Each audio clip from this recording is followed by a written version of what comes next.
Welcome back, guys, for part 2 of the second podcast of Le Ramble. Wow, it got intense, it got long, and here we are for the second part. We got Sahid is back, JD, and Nate featuring Ethan in the background. Ethan, what's up, Ethan? Cutest in the family. This guy has no boundaries. Damn, Nate. Look at him. Look at his shirt right there. Man. I love this kid. Nate, any comments on that one, man? He's taking your spot, dude. I mean, can I really compete with this stuff? Can I really? You can't. He takes all the ladies. Really? Ethan, how many girlfriends you got, man? Only 2. Only 2? He put up 3. Wait. He put up 3. Ethan, who's the third one, Ethan? Who's the third one?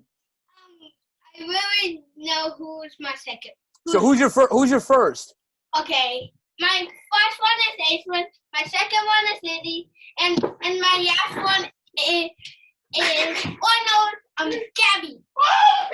Well, I think that's the end of the podcast. Join us back tomorrow for another episode. We'll take it from there. Wow, this dude beats most people I know. Jesus Christ. Yo, cut that out.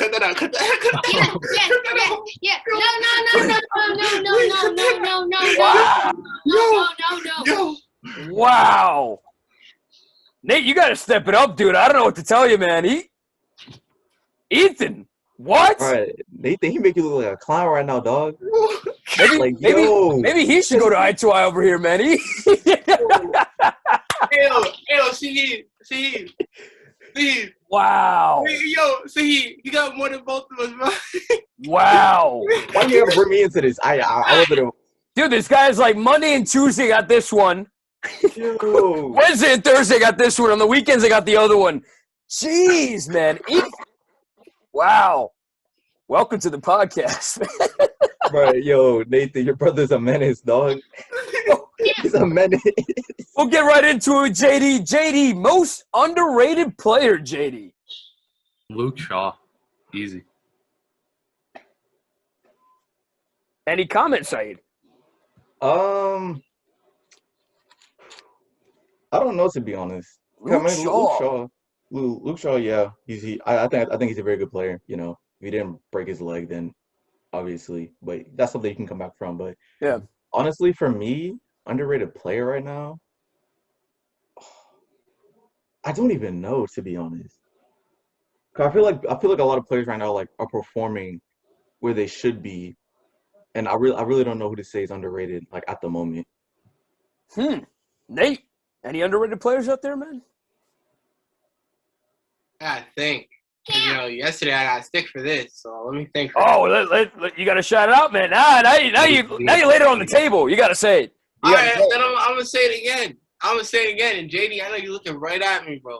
I know you're looking right at me, my guy. It is time for a heated argument. It is time because I still believe Phil Foden is underrated. He's not underrated. Like Cam says, he's rated. Properly rated. Cam. He's properly rated. What more do you want from him? Huh? What do you want us to bow down and scream out his name and rejoice? I'm gonna keep it a buck, bro. I feel like Foden, he's getting the attention that he needs right now. I think he's getting the proper attention. I agree with that.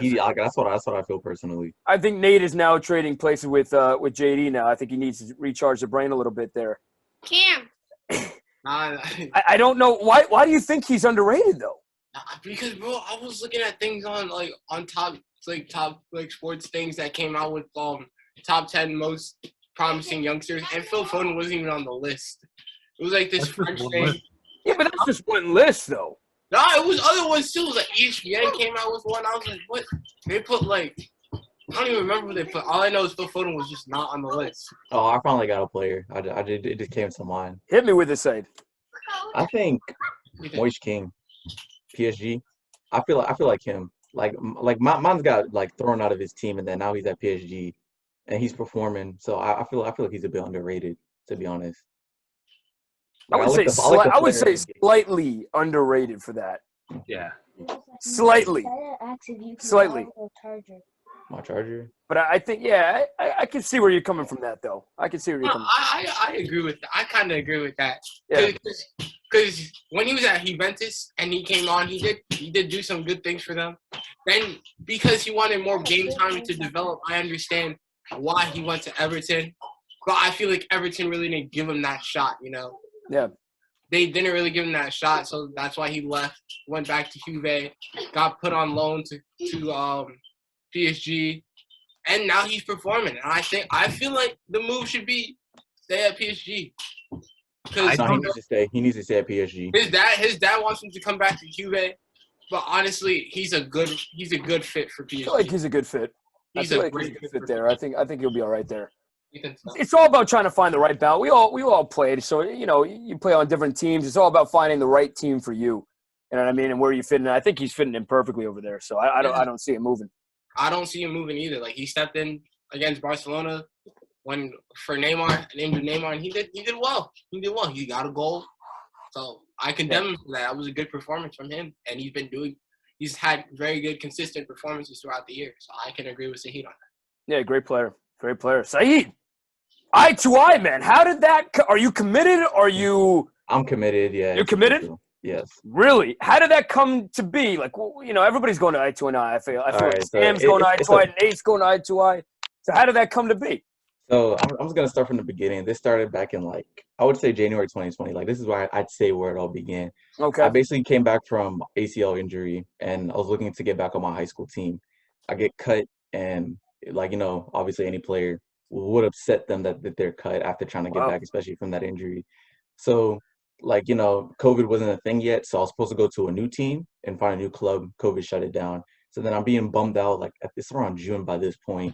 And then my sister asked me, hey, how's college recruiting going? And I said, I don't know. I'm coming into senior year now. I still haven't found myself a team.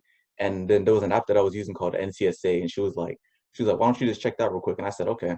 So I'm checking it, and I'm scrolling through, the coaches that follow me. And then I don't know why, but just one coach's eye just caught mine.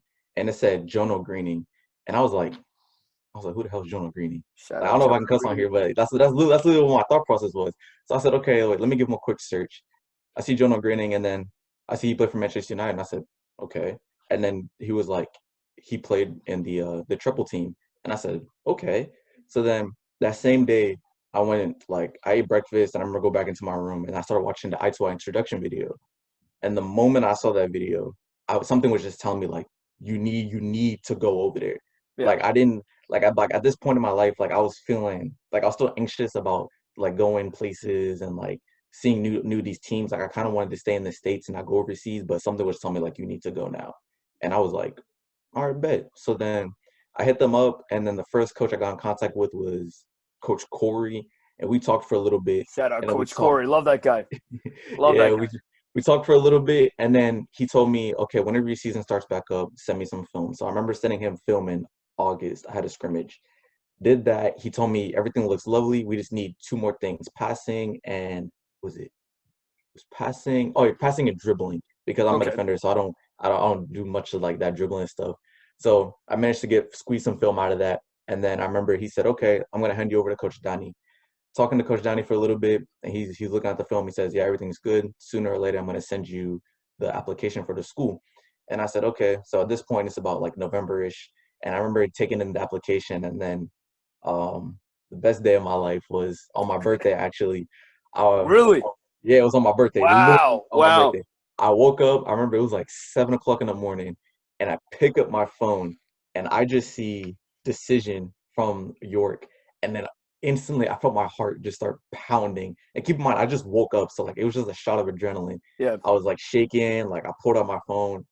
I saw the decision, and it said, we want you into the school. And I dropped my phone for a second, and I just sat there for a moment, and I couldn't believe it, because a player like me who's gone through, I've been cut from my high school roster twice, got cut freshman year, then I made the team sophomore year.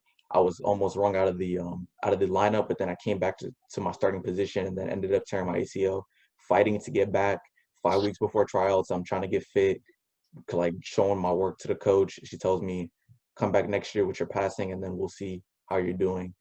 And just all that, taking it in, I could just feel the emotion of how all those trials and tribulations that I've gone through, especially with mindset as well. It was like I finally made it to a point where I can take the step to the next level of my career, which is what I've been waiting to take the whole time. And I just felt, at that moment, I just felt blessed, and I just felt on top of the world to Wow. doing that. And ever since that, I said, okay, now that I'm going to I2I, like my focus is here, but I need it to be higher now Yeah. because I'm going to be playing at a higher level, and I need to stay focused. I need to stay concentrated. So that's what I've been doing for the past. I committed back in December, so that's what I've been doing for the past 3 months. What a freaking story. Well, that's not easy to do. It's not, yeah. That's not easy to do. Like coming back from that, and I've had injuries myself, so that's not easy. Because you want to give up, you want to quit, and but to bounce back, it's good. yeah. But I felt like I knew I was gonna come back from that injury because even though I remember the day after the injury, I remember going into the athletic trainer's room and she's looking at me with like concerned look, saying like, you know, your ACL is torn, right? And I sat there and I felt no emotion. She was like, you're gonna be out for a long time, and I looked at her and I said, no, I'll be back in time. Like something was just telling me like you can't stop here. Like this one injury doesn't define you as a soccer player. Like I live in a day and era where it's an injury that can get taken care of quickly. And Yeah. before I knew it, went into surgery in July 2019. I got cleared January 2020. It took me 6 months when they told me it should take me up to nine months to a year. And I said, no, I'll do it in half that time. Wow. If anybody's watching that has setbacks, that is a story for you right there. Say, wow, that's crazy. Oh, That's crazy. What would you tell anybody watching if they haven't made a team? How did you kind of persevere through that? How did you kind of just manage to keep on going? So I just kind of like when I got cut from a team, I looked at it, especially when I got cut last year, junior year. When she told me it was my passing, I said, okay, noted. That's constructive criticism. Yeah. Let me take it in. Let me just start working on my passing. Let me just start grinding on my weaknesses and turning them into my strength. And then once it's my strength, I keep upgrading my strengths. Because thinking again, it's just one coach. You understand? One coach will see differently from another coach. Like that. Like that's what I realized. Like for example, like an old watch. Like you could give it to somebody at a watch shop and they could say, oh, that watch is about $5. You can go to the museum and they say, this is the best watch I've ever seen in my life. Let me give you $1 million for it. So it's just about finding the coach that will invest their time into you and everything. I gotta write that one down. That's what I realized. I'm gonna write that one down. Shoot. Damn. Yeah, that's a good And it's point. just a mindset thing as well. Like you have to believe in yourself that you're gonna do it. Like me as a player, I remember when I was about 13, 14 years old. Like, you know, I was still playing like before you didn't know this, but I used to be a striker before I came back to the back line.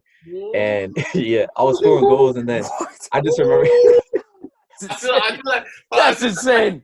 I feel like every person who's played like striker, right wing, early in their career, ends up playing defense. in the back. Yeah, but honestly, for those who really don't know football that well, that's not an easy transition to make.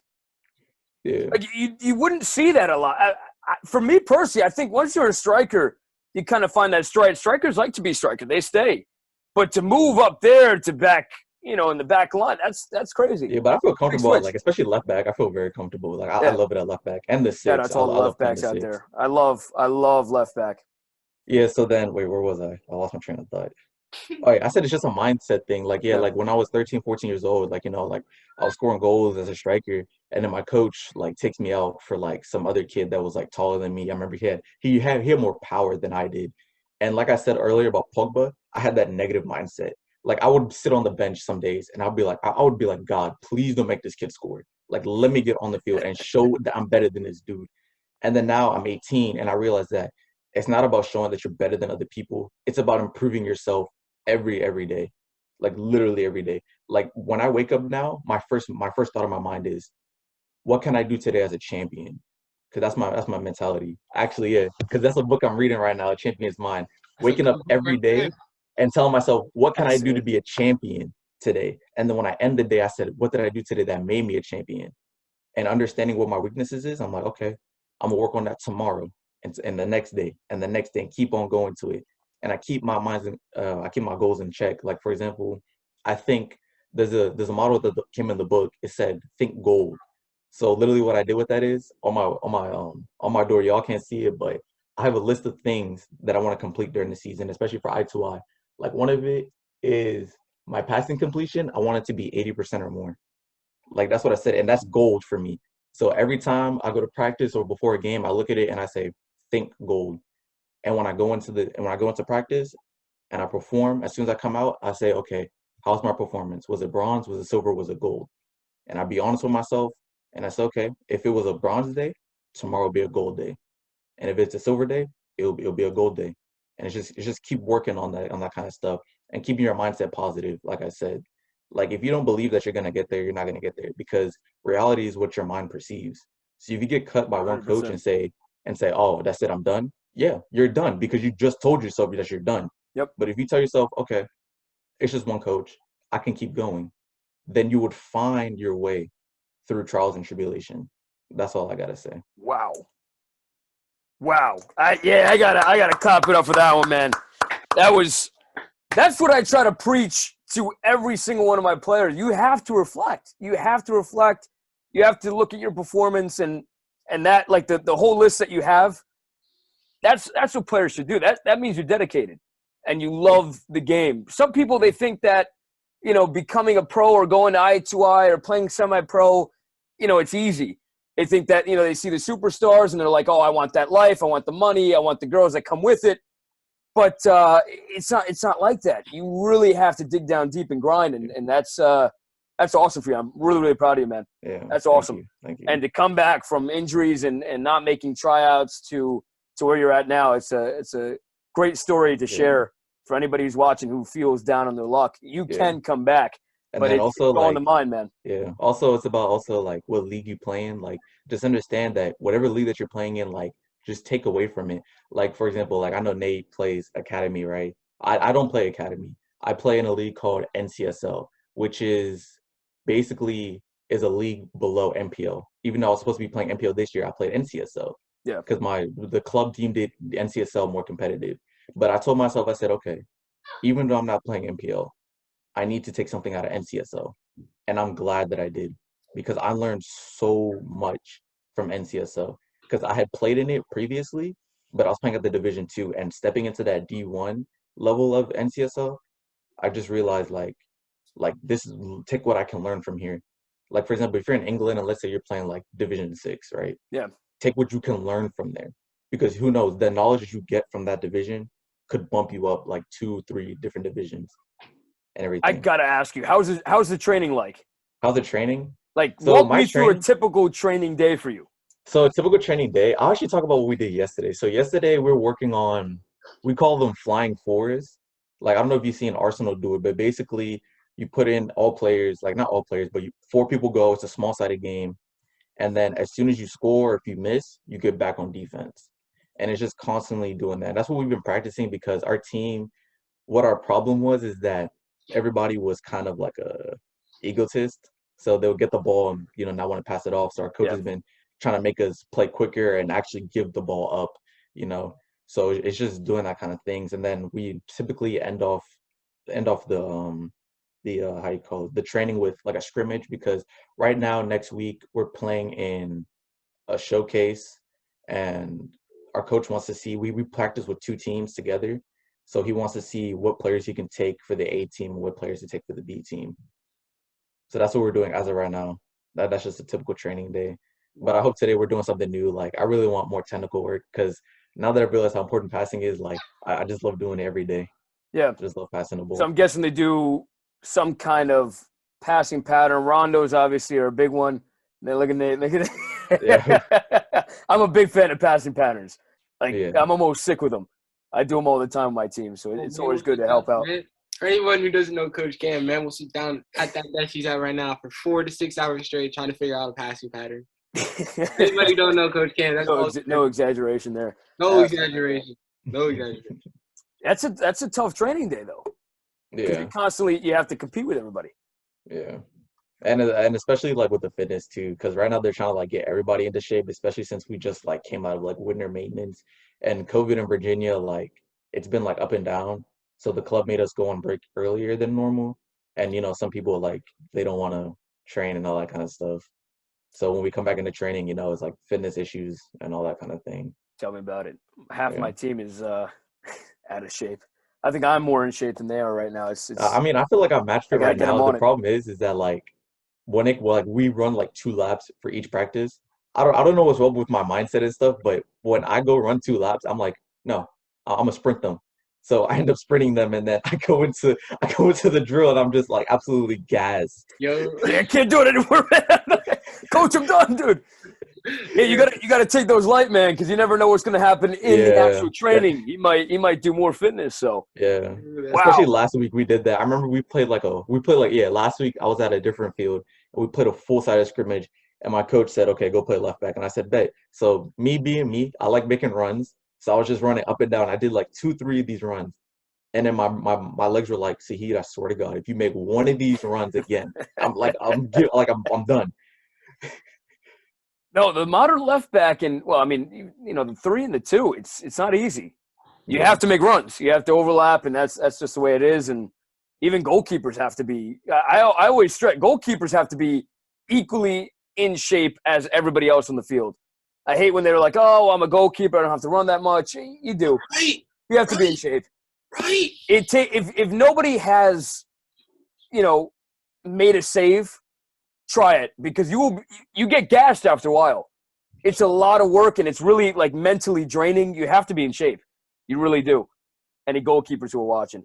Oh, any goalkeepers, like, go to Coach Cam. Man will put a weighted vest Oh, on look you. at the shout out. Bro, man will put a Oh. weighted vest on you, right? Oh. And you gotta do suicide up and down the field. And then you gotta do it with the step ladder, right? And then you ain't even done yet. You take off the weighted vest, even more suicides. I'm telling you, this man will whip you into shape. Like, I don't know if people are gonna come to me or just shy away now. They're gonna be like, nah. Yeah, Nathan, you just get away his players, He's bro. like, oh shoot, we're gonna have to do that, man. No. I'm telling you right now, it'll be the best. Like, it's the most tiring thing you'll ever do, but it's the best thing. No, it's the best thing that will ever happen to you. No, It's I feel like you have to keep in shape. you have to. Like, if you're a goalie and you're at home eating cookies, you're drinking soda all the time. And you expect to go into a game making high level saves or having to, like, you're playing a top team and you have to make 16 saves a game or like 15, I don't know, just an exaggeration. But like, if you have to go into those type of games, you're not gonna make all those saves because you're gonna be dead tired after the first save. So I agree with you. Goalies have to be equally as fit as field players. I think the age for goalies has changed now. We see sweeper keepers now, so they will have to sprint up and clear the ball. Yeah. I agree also. You have to be. They call it an 11th player now. There's not 10 players on the pitch. I mean, we always say like on like playing, making the passes, making decisions, being tactically into the game. Before, goalies weren't in that conversation. It was only the 10 players that were on the field. They were the ones that had to be focused on the fitness, had to be focused on the passing, had to be focused on the tactics. Now, goalies have to step up and realize certain situations. And honestly, I mean, there's no other better. Ederson does it very well. Tottenham's goalkeeper as well. For the life of me, it's like Lloris. He does it spectacularly well because they play a style of football that, he really needs to pick out his moments when to play Son on the run, when to play Harry Kane in certain moments. So, Bergwijn on the run as well. You have to find that opportunity. You're sleeping on 2 keepers right now who do that equally as well, too. You're sleeping on 2 keepers, Peter Gulacsi and Jan Oblak. They're both very technically as well. Oblak does it as well because, it's the same style as – well, Tottenham don't really do it too well, but Wait, Nate, Atletico does it very well, yeah. Who you feel bad for? I feel bad for Allison right now, bro. Yes. Like, I feel so bad for him He's right been now. through the barrel. Yeah. Through the barrel. Bro, Like after that Bro, one I don't know mistake, what's happening with Liverpool players. he's just drained. come Did on. you hear the new news that I think, what is it, his dad died or something Yeah, like his that? dad died. He drowned. What's going on with Liverpool players right I now? don't know, but That's I know horrible. you're gonna say, Sahid. I know you're gonna say after that one mistake, everyone's like, "Oh yeah, Alisson's such overrated keeper." Allison is not People delusional. And this is the stuff I hate about like media and fans is that your players could do absolutely everything for your club, right? You could give like your life, like your whole life to the club. You make that one mistake, everybody gonna remember it. Oh, And then they're not gonna be like, and then they're not gonna I be feel like, I what feel happened like last people season? need to do that though. I may be out there, but I feel like you need that pressure. I feel like we chose that life. We're susceptible to criticism. If you do not perform, you should get stick for it. It's a good thing. But it was the first game ever that he's made like a mistake like that. And like, that's the football world for you. And it's like, yo, everyone's like overrated. He's so overrated. Yeah. This man has never let anyone score a hat trick against him. He's a huge reason why Liverpool won the league last year. The league and the Champions League and the World Cup, the Club World Cup. He's the reason why. Allison has made some spectacular saves. His passing is awesome. Like, that's the definition of a modern keeper right there. Yeah. Allison, he's a perfect example of a modern keeper. He's great on the sweeper keeper. He has good passing ability. He has good communication skills. He controls his box. He controls the defense. And his shot stopping is one of a kind. Like, you have, for the Brazilian national team, you have Ederson as your backup and you're starting over Ederson. That competition is crazy. That's how you know both of those keepers are top tier. Because they have to go into the Brazilian national team and fight against each other. And Allison comes on top. But I have to say, Allison, I'm a Man City fan. I think Allison is the better keeper. But that competition, that is an example of a goalkeeper union and a goalkeeper competition right there. If you have two great keepers such as Allison and Ederson playing for Liverpool and Manchester City. It's going to take a big effect on Allison now, especially since he made those mistakes and now his father died.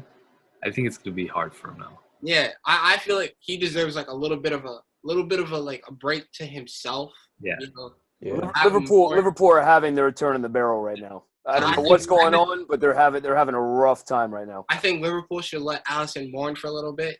Yeah. Because losing your dad is hard, and after also people criticizing you for those couple mistakes that you made, it's really tough on someone's mentality. So I feel he just needs a hard reset, to be honest.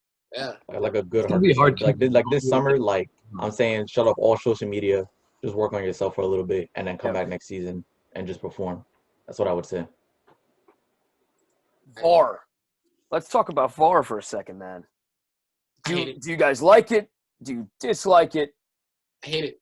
It's so much mixed reviews. I got mixed feelings. No, I hate it. I like it. I can see why do you hate it, Nate? Well, because the definition of VAR and usage for clear and obvious fouls, right? Okay. Clear and obvious. How come when someone's thumb is offsides, VAR calls it offside? That's not VAR. There you go. Yeah. That is not clear and obvious. Yeah. No human eye can see that. But that's not VAR. That's the rules made by FA. But I feel like the rules are now changed. I feel like we're going into more of a modern era of football here. I feel because like if your thumb is offside, then you're offsides. Could technically by that rule, if any body part is off, you're off. I mean, I feel like it's legit. I can understand where you're coming from, but they literally said the definition is clear and obvious. Yeah, but Nate, the new laws by FA are if any body part, anything is offside, it's offside. You're offsides. Like if my pinky is offside, it's offside. I mean, it sucks to suck, but I mean, it's just it's rules. The one problem I would say with VAR is it's also inconsistent. Like some fouls would be called as that I agree with. Others won't. I don't have the examples on top of my head, but I think that's the main problem with VAR. Yeah. If you want to have it, you need to do it correct. Now and then sometimes players be really selling their flops in VAR, and the ref won't call it because he knows that it was a flop. But VAR is gonna really look at that, and players are now selling the flop and getting the penalty, which I feel like that's another thing I hate about the game now. It's getting too soft. I feel like it's getting too soft. No, you're right. Like some players, like for example, like I don't know if y'all saw Mendy yesterday, but like dudes went flying. Come on, like he went like I understand it's a Champions League game and some things are at stake, but bro, come on, just keep going. Like you never know. Like if you get thrashed on the ground, get back up. You never know. That opportunity could lead you to a goal. instead of just taking a free kick and then your probability goes to 50-50. Yeah. I just hate to see it. I really hate to see it. I'm gonna say, Salah, he flopped too a couple of times. A man just touched his arm and he said, like, what? Yep. Like, come on. That's not even a body check. You're just letting someone just tap you and you're going to jump to the ground. Come on. You know what I really love to see is when, like, players get hit in the arm or they get hit in their leg and they hold their head and they're like, oh my God. Nobody hit your head, dude. Like, what are you doing? That's another thing I don't like. I don't like how some players be trying to sell, like, the red card. Like, it's just like that just shows if you're trying to get someone a red card, like, your mindset is thinking, oh, we can't beat these guys, so let's just get them sent off. Like, no, just play the game, bro. Like, it's 11v11. Just play.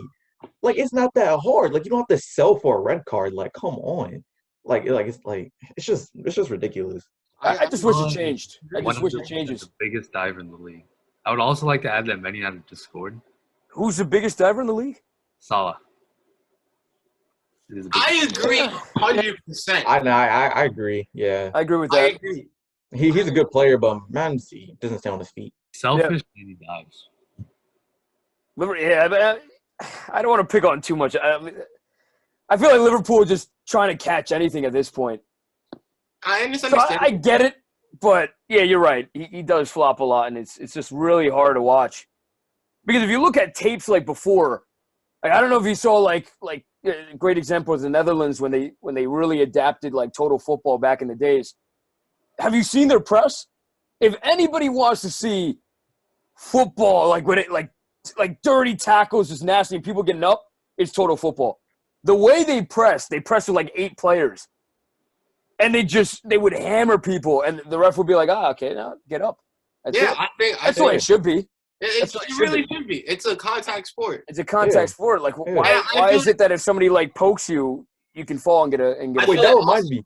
Oh, wait. Go ahead, Steve. Go ahead. That reminds me. I had a game. I remember this was like, I think it was the last game of the season. I remember for exemplary reasons, I'm 5'10", all right. And this kid, he was like a striker. He was like, I would say about 5'5", and we're both going for the ball. Like it's a 50-50 challenge. Nudge this man's off the ball. The ref almost calls it. He was about to call it, and I turned around and I said, you know what? I'm a peaceful person now. And then the parents are giving me stick too. I heard one parent say, "This isn't a rugby match," and I said, we're playing soccer. Like I'm gonna body your kid how many times I need to just to get the ball. Like, come on. If you want to play softball, go play basketball. I'm sorry, but you get tapped on the hand of basketball, you're gone. And they're like, all right, 2 shots for Harden. Like, yo, like, no, don't bring it in soccer. Just leave. Woo-hoo! Well, we're gonna get a lot of comments on that one then. Damn. No offense, I love my basketball players. I love y'all, but hey, people like James Harden, they be like he be selling. I'm not gonna go into that. I'm not gonna go into that one there. So, wow. Yeah, no, Sahid, because I'm a big basketball fan as well. I do love watching basketball. I could agree with you on that, and I'm using another person, and I know I'm gonna get stick for this. I would get some serious stick for this.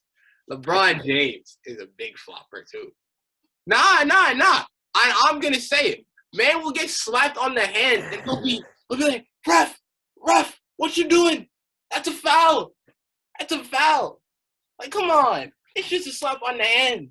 If we're compared, let me not get. But to be fair, NBA refs be soft too. Like, I'm not gonna fake. Like, I think it was JJ Barrera got thrown out because he threw the ball at the ref, and he said technical. I was like, oh, what is that? He said technical, and then he said you out. I was like, what the?